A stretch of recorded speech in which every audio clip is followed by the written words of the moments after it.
예, 오늘 말씀의 제목은 주인과 종이 됩니다. 주인과 종이 됩니다. 우리들이 이런 질문을 종종 합니다. 뭐 부부 사이에서도 하고 또 친구들끼리 모여서도 이런 질문을 하는데, 만약에 시간을 거꾸로 돌릴 수 있다면 너 현재의 그 아내와 남편하고 다시 결혼하겠느냐, 그런 질문을 하게 됩니다. 참 곤란한 질문인데, 어떤 분들은 남편 눈치 보며 아내 눈치 보며 예, 나는 바로 결혼하겠다 이렇게 얘기하고, 어떤 분은 용감하게도 나는 결혼하지 않을 것이라고 그렇게 얘기합니다. 우리들이 그렇게 대답하는 이유는 뭐냐면, 우리의 결혼의 행복이 배우자에게 달려 있다고 생각하기 때문입니다. 그러게 나는 저 사람과 결혼하겠다 안 하겠다 그렇게 대답을 합니다. 물론 결혼의 행복이 배우자에게 달려 있는 것은 어느 정도 사실입니다.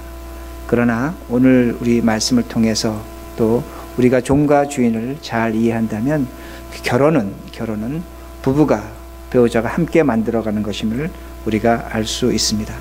그리고 더 중요한 것은 내가 오늘 누구인가입니다. 나의 신분을 이해하는 것입니다. 그것이 바로 우리의 자신의 행복을 유지하는 겁니다. 똑같습니다. 성경을 보면 예수님을 우리의 신랑이라고 말합니다. 우리는 예수 그리스도의 신부라고 그렇게 말씀하고 있습니다. 만약에 우리도 시간을 뒤로 돌려서 내가 예수를 믿지 않았다면 어떻게 됐을까 한번 생각해 볼 필요가 있습니다. 생각해 보셔도 무방합니다. 왜냐하면 예수를 믿어서 내가 지금 행복한가입니다. 내가 예수를 믿어서 지금 불행한가입니다. 여러분, 세상 사람 예수 믿지 않아도 우리보다 행복한 사람 많고 또 잘 사는 사람도 많습니다. 또 우리보다 불행한 사람도 있습니다. 그러기에 우리가 질문해 봐야 될 것은 뭐냐면, 신랑 되신 예수를 내가 만나지 않았다면 나는 지금 어떻게 됐을까 생각하셔야 됩니다. 그걸 생각하기 위해서 우리는 왜 예수를 믿어야 되는가입니다. 무엇 때문에 예수를 믿는가입니다. 오늘 본문은 우리가 예수 믿는 이유를 분명하게 뚜렷하게 설명합니다. 그러게 성경을 펴시기 바랍니다. 5절부터 제가 봅니다. 5절. 사도들이 주께 여짜오되 우리에게 믿음을 더하소서 하니. 자, 사도들이 예수님께 뭐라고 얘기하냐면 믿음을 더해달라고 말합니다. 헬라어 문법으로 보면 우리에게 믿음이 있습니다. 믿음이 있는데 우리에게 믿음을 좀 더 주시기 바랍니다. 믿음이 있으니 믿음을 달라고 그렇게 말하는 겁니다. 그러면 제자들이 왜 믿음이 있음에도 불구하고 조금의 더 믿음이 필요한가? 그 이유를 예수님의 대답에 나타납니다. 6절입니다. 주께서 이르시되 너에게 겨자씨 한 알 만한 믿음이 있었더라면 이 뽕나무더러 뿌리가 뽑혀 바다에 심기어라 하였을 것이요 그것이 너에게 순종하였으리라. 자, 지금 제자들이 왜 믿음을 원하는가? 예수님이 지금 대답에 나오는데 너희들이 기적을 원한다는 겁니다. 기적을 원하기 때문에 너희들이 믿음을 원하는데, 예수님 대답은 뭐냐면 너에게 겨자씨 한 알 만한 믿음이 있으면 뽕나무가 땅에서 뽑혀서 바다에 심기울 수 있다고 말씀하십니다. 다시 말씀드립니다. 너에게 믿음이 필요한데 겨자씨 한 알 만한 믿음이 있으면 기적이 일어난다고 그렇게 말씀하십니다. 제자들은 지금 뭐라고 얘기하냐면 우리 믿음이 있습니다. 믿음이 있게 믿음을 달라고 얘기하는 겁니다. 근데 예수님 뭐라고 말씀하시냐면 너에게 믿음이 필요한데 겨자씨 한 알 말하는 겁니다. 겨자씨 하나는 지극히 작습니다. 예수님께서 뭐라고 말씀하시냐면 너희들은 유감스럽게도 믿음이 없는 것과 마찬가지라는 겁니다. 믿음이 없다고 말씀하시는 겁니다. 그러게 기적이 일어나지 않는다고 그렇게 말씀하십니다. 여기에 지금 예수님과 제자들 충돌이 일어나는 겁니다. 어떤 충돌이 일어나고 있냐면, 제자들은 우리 믿음이 있습니다. 기적을 얻기 위해서 좀 더 큰 믿음 주십시오. 우리 그렇게 하지 않습니까? 오늘도 우리가 신앙생활 하면서 어떤 기적을 얻기 위해서 내가 믿음이 적은 것보다 내가 믿음이 더 있어야 된다, 우리는 그렇게 생각합니다. 근데 예수님 뭐라고 말씀하시면 그게 아니다. 너에게 믿음이 없다. 지금 제자들과 예수님이 믿음에 관해서 충돌하고 있는 겁니다. 여러분, 오늘 성경 본문 이전을 생각하셔야 됩니다. 누가복음 9장부터 17장까지 지금 예수님과 제자들의 대화가 계속 나오는데, 참 놀라운 것은 뭐냐면 9장부터 17장 오늘 본문 전까지 기적이 딱 2번 나옵니다. 어떤 기적이 나오냐면 9장에 가면 귀신 들린 소년이 있었습니다. 제자들이 그들의 그 귀신을 쫓아내지 못합니다. 그러니까 예수님께서 분노하시면서 질타하시면서 뭐라고 말씀하시냐? 믿음이 없는 패역한 사대요. 믿음이 없다고 말씀하시는 겁니다. 그러면서 예수님이 그 소년의 귀신을 쫓아주십니다. 여러분 14장 가면 고창병 걸린 사람이 있습니다. 이 숨을 쉬지 못하는 병입니다. 장기가 부어서. 근데 예수님이 그를 불쌍히 여겨서 기적을 베푸시는 것이 아니라 그 옆에 바리새인들이 있어서 기적을 베푸신다는 겁니다. 여러분 예수님께서 두 번의 기적을 베푸시는데 어떤 기적을 베푸시냐면 기쁨의 기적이 아닙니다. 분노의 기적입니다. 제가 좀 더 성경을 확대 해석하면 예수님이 억지로 기적을 베푸신다는 겁니다. 그리고 9장부터 17장까지 여러분 성경 읽어보시면 예수님이 제자들을 끊임없이 질타하십니다. 책망하십니다. 제가 제자의 입장이라면 정말 지겨울 것 같아요. 여러분 성경 가서 다시 잘 보세요. 정말로 지겨울 것 같아요. 여러분 17장에만 들어와도 뭐가 있습니까? 소자를 실족게 하는 자는 연자 맷돌을 목에 걸고 물에 빠져 죽으라고 말씀하십니다. 그리고 예수님께서 70번씩 7번 용서하라고 말씀하십니다. 그걸 어떻게 우리가 합니까? 그 전으로 가면 예수님께서 거지 나사로 얘기하시면서 너희들이 불쌍한 자를 돌보지 않으면 너희들은 지옥불에 떨어진다 그렇게 말씀하십니다. 그러니까 제자들이 지금 엄청난 스트레스를 받고 있는 겁니다. 왜? 그들이 원하는 건 기적인데 기적도 베풀어 주시는데 억지로 베푸는 듯한 그 기적이 나타나고 끊임없이 제자들 질책하고 책망하십니다. 제 생각에는 제자들 지쳤을 것 같아요. 오늘날 이것이 누구의 모습입니까? 우리의 모습이에요. 우리 머릿돌 교회의 모습이에요. 오늘도 우리 머릿돌 교회에 기적이 있습니까? 놀라운 일이 있습니까? 능력이 있습니까? 우리가 자랑할 만한 것이 있습니까? 없습니다. 없습니다. 목사 설교는, 특히 이 목사 설교는 뭡니까? 매일 십자가 지고 죽으라는 겁니다. 아니 저놈의 목사는 어떻게 매일 죽으라고 얘기를 해? 살라고 얘기하지. 그러니까 교회 오면 스트레스예요. 나의 십자가를 지라고 하니까. 그러니까 죽지 못해 스트레스만 받고 가는 겁니다. 여러분 예배 드리지만 교회 와서 헌금하세요. 봉사하세요. 수고하세요. 노력하세요. 세상에서 미운 사람 있는데 하나님 앞에서 기도하면서 용서가 되질 않아요. 그야말로 신앙생활 스트레스입니다. 그리고 여러분 집에 돌아갈 때 어떻습니까? 기쁨과 감사가 넘칩니까? 에이 교회 왔으니까 예배 드리고 돌아간다. 저는 그랬어요. 도대체 내가 신앙생활 왜 하지? 무엇 때문에 예수 믿어야지? 왜 나와야 되지? 여러분 그런 마음이 분명히 있을 것입니다. 신나고 기쁜 일이 없습니다. 왜? 하나님께서 우리에게 기적을 베풀어 주지 않으십니다.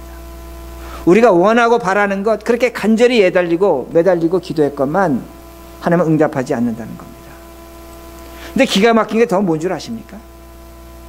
우리는 예수님의 신부인 줄 알았는데 오늘 성경 본문을 보면 예수님 우리를 종 취급하십니다.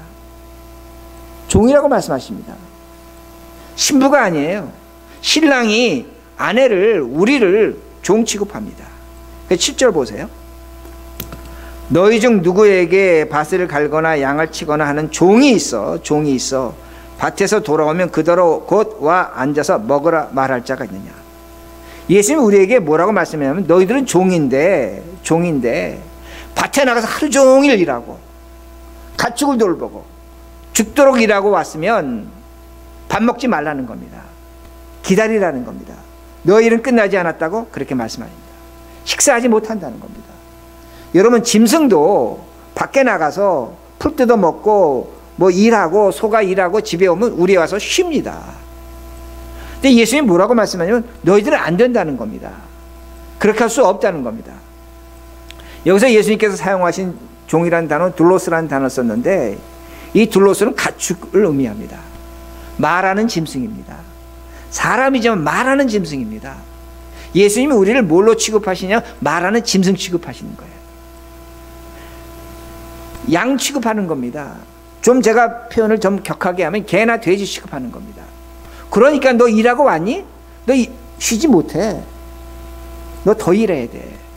이렇게 말씀하시는 겁니다. 이 종은 재산입니다. 짐승과 똑같습니다. 오늘날도 마찬가지입니다. 여기 여자분들 앉아 계시는데 아내와 남편으로 살아가시는데 여러분 하루 종일 일하십니다. 세탁소에서 네일살롱에서 어디 가서 하루 종일 일하십니다. 그 집에 돌아와요. 그럼 아이들이 기다려. 아이들 뒤치다거리 해줘야 돼요. 저녁 식사 준비해야 돼요. 그리고 아이들하고 얘기 듣다 보면 아이들이 학교에서 얘기하는 걸 듣다 보면 어떤 부모들은 속이 무너집니다. 선생한테 질책을 받았다든지 아이들이 놀렸다 그러든지 속이 무너져요. 분노가 치밀어요. 그러니까 여자로서 아내로서 남편으로 산다는 아내로서 엄마로서 산다는 것이 정말로 능력 이상입니다. 사는 게 종이에요. 기쁨이 없어요. 여기에 있는 남자들 아버지들도 남편들도 마찬가지예요. 우리가 여기서 미국서 삶을 살아가지만 책임질 것이 너무나 많습니다. bil 오는 거, 월페이머, 뭐 인슈런스 말도 못합니다. 그야말로 남자들은 빌빌거려요. 아내들이 밖에 나가서 하루 종일 일하는 것에 대한 미안한 감이 있어요. 그러나 그걸 해결해 줄 능력이 없습니다. 그걸 어떻게 남자가 해결해 줍니까? 똑같이 고생하는데. 그러다 보니까 남자들이 자존심이 무너져요. 더 나가서 나이가 들면서 남자들이 마음이 속이 좁아집니다. 옛말에 영감탱이가 된다 그러잖아요. 그야말로 남자 마음속에 바늘 하나 들어갈 여유도 없습니다. 미움과 짜증으로 가득 찬다는 겁니다. 왜? 종으로 사니까. 종으로 사니까. 그런데 예수님은 우리를 더 몰아세웁니다. 8절 보세요. 도리어 그더러 내 먹을 것을 준비하고 띠를 띠고 내가 먹고 마시는 동안에 수종 들고 너는 그에 먹고 마시라 하지 않겠느냐. 예수님이 뭐라고 말씀하시냐면 너 하루 종일 일했지? 그러면 식사 준비해. 띠를 띠고 허리에 띠를 띠고 종으로서 내가 식사하는 동안 너는 시중 들어. 그리고 내 식사가 끝난 다음에 내가 먹고 남은 것이나 먹어. 이렇게 얘기하는 겁니다. 이게 예수님입니다. 예수님 지금 뭐라고 말씀하시냐면 우리들이 종으로 사는 것이 너무나 당연하다는 겁니다. 더 나가서 뭐라고 말씀하냐면 우리가 갖고 있는 권위, 우리가 갖고 있는 어떤 자존심, 긍지 다 버리라는 겁니다. 왜? 너는 종이니까. 너는 종으로 살라고 그렇게 말씀하십니다. 여러분 성경에 보면 우리들에게 죽도록 충성하라고 그렇게 말씀합니다. 저 죽도록 충성할 자신이 있습니다. 여러분도 마찬가지입니다. 그런데 우리가 살아서 죽도록 충성하면 살아서 뭔가 충성한 결과가 나와야 되지 않습니까? 죽도록 충성했는데 죽은 다음에 어떤 결과가 주어지면 무슨 소용이 있습니까? 그러니까 우리가 하나님께 요구하는 게 뭐냐면 죽도록 충성하겠습니다. 그러니까 오늘 내 이 문제, 이 결과 이것만 해결해 달라고 우리는 그렇게 기도합니다. 문제는 뭐냐? 예수님이 거절하세요. 냉정하게 거절하십니다. 9절 명한 대로 하였다고 종에게 감사하겠느냐. 예수님이 우리가 죽도록 충성해라고 했다고 해서 내가 너에게 감사할 이유가 없다는 겁니다. 너는 종이기 때문에 죽도록 충성해야 된다는 겁니다. 그것 갖고 나에게 이렇게 저렇게 얘기하지 말라는 겁니다. 너는 그럴 자격도 없다고 말씀합니다. 제가 좀 더 강하게 얘기하면 예수님이 우리를 무시하겠다는 겁니다. 이게 성경 구절입니다. 본문의 내용이 됩니다. 10절 이와 같이 너희도 명령받은 것을 다 행한 후에 이르기를 우리는 무익한 종이라 우리가 하여야 할 일을 한 것뿐이라 할지니라. 예수님은 너희가 죽도록 충성했다고 할지라도 너희가 종으로 해야 될 일을 한 것뿐이라는 겁니다. 둘로스 개나 소나 돼지가 해서 주인에게 칭찬받느냐? 아니라는 겁니다. 오히려 무익한 종이라고 그렇게 말씀합니다. 그렇게 질문이 듭니다. 도대체 예수님 무슨 배짱으로 무슨 이유로 우리를 이렇게 마구 대하시는가 합니다. 예수님 왜 이렇게 하시는가 합니다. 어떤 분들은 성경을 이렇게 해석합니다. 그럼에도 불구하고 우리를 인내하고 견디고 참으면 예수님이 우리에게 기적을 베풀어 주실 것이라고 그렇게 말합니다. 참 그럴듯하지만 그건 인본주의 신앙입니다. 우리가 참고 인내하고 견뎠기에 어떤 결과를 만들어낸다면 그건 인본주의입니다. 우리로 인해서 하나님의 은혜와 기적이 나타나는 겁니다. 우리 한국교회가 전형적으로 사용하는 수법입니다. 그 하나님 오해하게 하는 겁니다. 그렇게 성경을 해석해서는 안 된다는 겁니다. 그러면 예수님은 도대체 우리를 신부로 대접하지 아니하고 왜 이렇게 종으로 취급하시는가요? 우리가 시대적 배경을 이해해야 됩니다. 성경을 해석할 때 시대적 배경을 해석하는 걸 엑스지스라고 하는데 굉장히 중요합니다.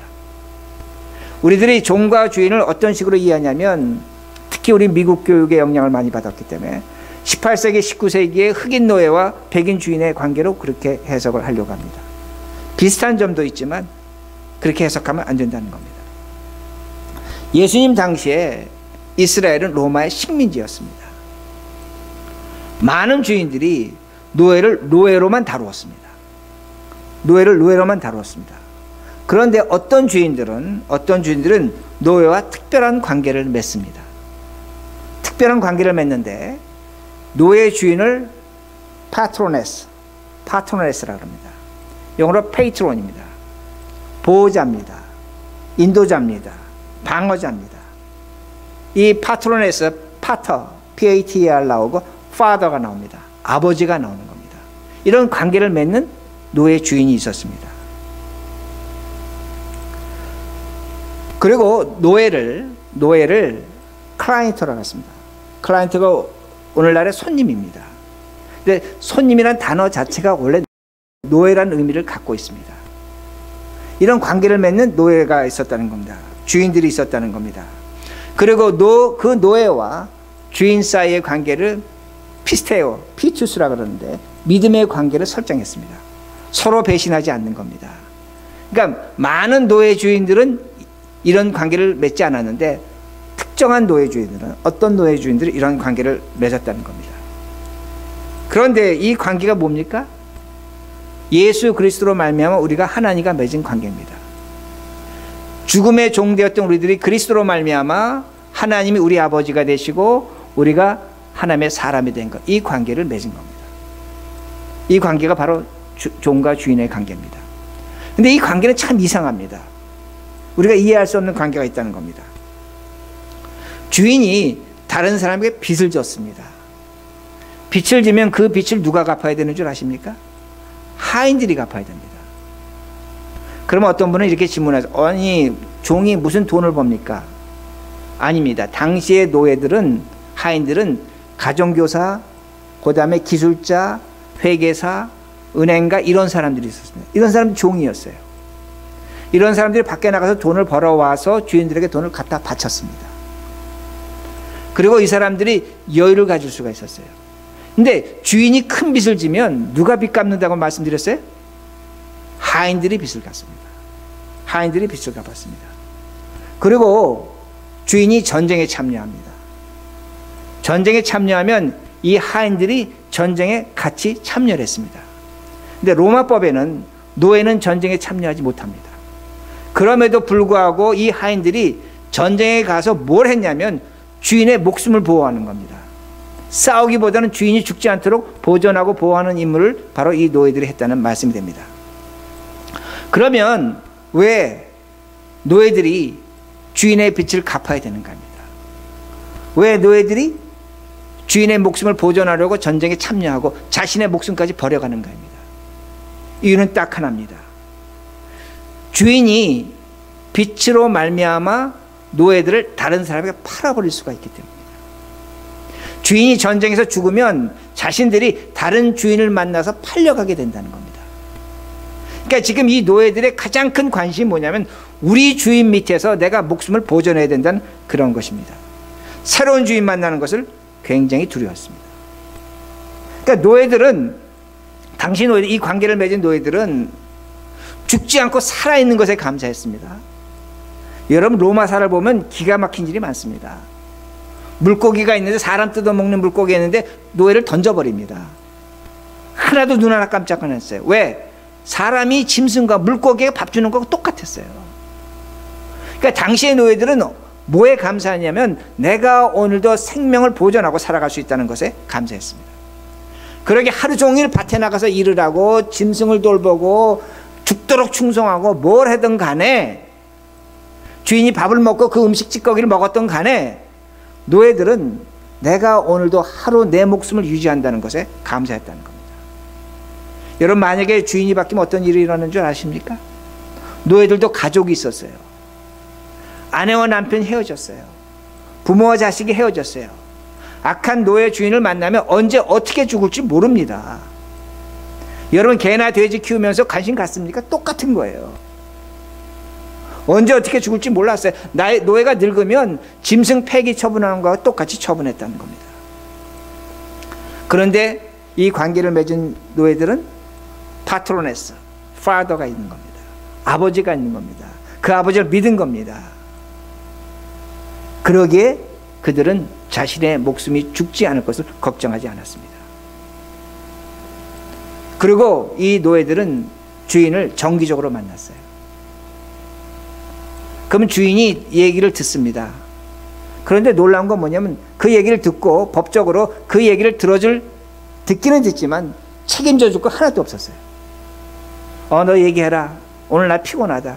그래, 떠들어라. 그 얘기를 듣고 해결할 수도 있고 해결하지 않을 수도 있었어요. 해결해 주지 않아도 상관없어요. 왜 그렇습니까? 무엇 때문에 그렇습니까? 자신의 생명을 이 주인이 붙들고 있기 때문입니다. 이 말씀을 기억하시라는 겁니다. 자신이 다른 노예 주인에게 팔려가지 않는다는 겁니다. 오늘도 어떤 분들이 이렇게 얘기합니다. 시간을 뒤로 돌려가서 내가 차라리 예수를 믿지 않았으면 좋았을 것이라고 말씀하십니다. 저도 한번 그렇게 되기를 바랍니다. 여러분의 주인을 바꿔보시기 바랍니다. 누가 주인이 되겠습니까? 우리의 주인으로 새롭게 찾아올 자는 사망과 죽음의 사탄입니다. 그 사탄은 우리에게 기도하는 대로 우리가 원하는 데 다 들어줄 것 같지만 그 마지막에 그가 항상 우리에게 주는 것은 죽음의 권세라는 걸 기억하십니다. 영원한 심판이라는 겁니다. 오늘도 예수 믿는 것이 스트레스가 됩니다. 왜 예배를 드려야 되고, 왜 성금을 해야 되고, 왜 교회 나와야 되고, 도대체 내가 왜 신앙생활을 해야 되는가? 스트레스로 찾아오시는 분이 있습니다. 그 스트레스 한번 풀어보시기 바랍니다. 새로운 주인 한번 찾아가 보시기 바랍니다. 어떤 주인이 찾아오는가? 원망과 시기와 분노와 질투와 파괴와 분열의 주인이 찾아옵니다. 아마 새로운 시대가 찾아올 겁니다. 이렇게 예배 드리지 못하고 인생 속에서 찾아오는 그 아픔과 고통이 주인이 될 것이라는 겁니다. 그러기에 그 생명의 가치를 알았기에 로마의 하인들은, 종들은 주인의 빚을 갚았습니다. 전쟁에 나가면 자신의 목숨을 버려가며 주인의 목숨을 지켜주었습니다. 그래야만 자신이 산다는 겁니다. 주인을 정기적으로 만났습니다. 그러나 해결되는 것이 하나도 없었습니다. 해결해 주려고 하지도 않았습니다. 당시의 주인들은 그 얘기 듣고 하루 종일 목욕탕에 가서 놀았습니다. 그럼에도 불구하고 노예들은 그런 주인 만나서 기뻐했습니다. 오늘도 우리가 예배 드립니다. 기도합니다. 우리 주인을 만나고 있습니다. 우리의 간절한 애절한 소원과 소망이 있습니다. 그러나 우리들이 정말로 내 생명의 주인이 누구인지를 안다면 오늘 우리의 기도가 응답되지 않는다고 할지라도 우린 그 생명의 가치를 알고 있기 때문에 우린 감사할 수 있습니다. 기뻐할 수 있습니다. 하나님이 우리의 아버지가 되고 우리가 그의 종이 됐기 때문입니다. 오늘도 우리가 우리 주인을 알지 못하면 우린 적반하장으로 행동합니다.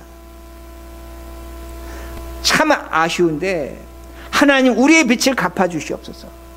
우리의 문제를 해결해 주시옵소서. 하나님, 오늘도 내가 왜 내 말을 안 들으십니까? 내 기도에 응답해달라고 그렇게 말합니다.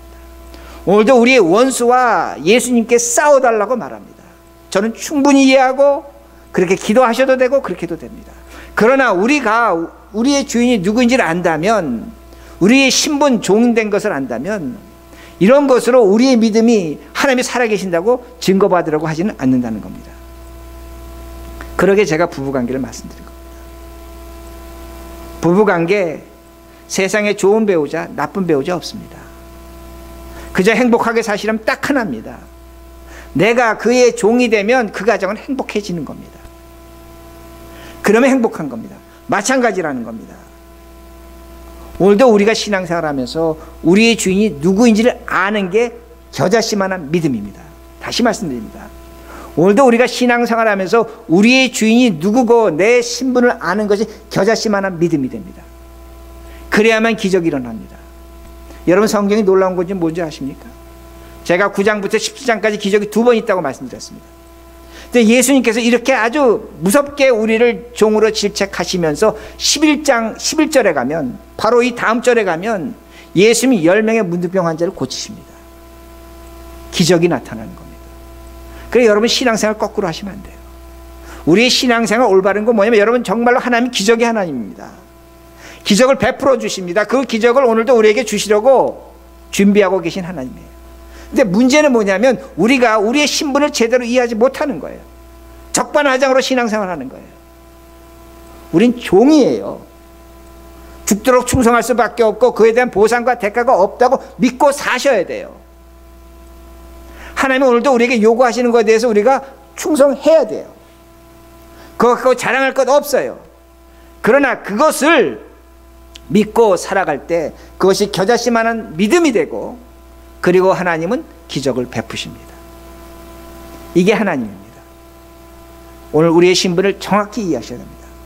예수 그리스도로 말미암아 우리의 주인이 하나님이 되시고 파더가 되시고 우리의 생명을 보존하시고, 그로 말미암아 오늘 우리들이 이 땅에서 종으로 살아간다, 이 사실을 믿고 사실 때 하나님이 우리의 기도에 응답하십니다. 이런 삶을 사시는 우리들이 되길 바랍니다.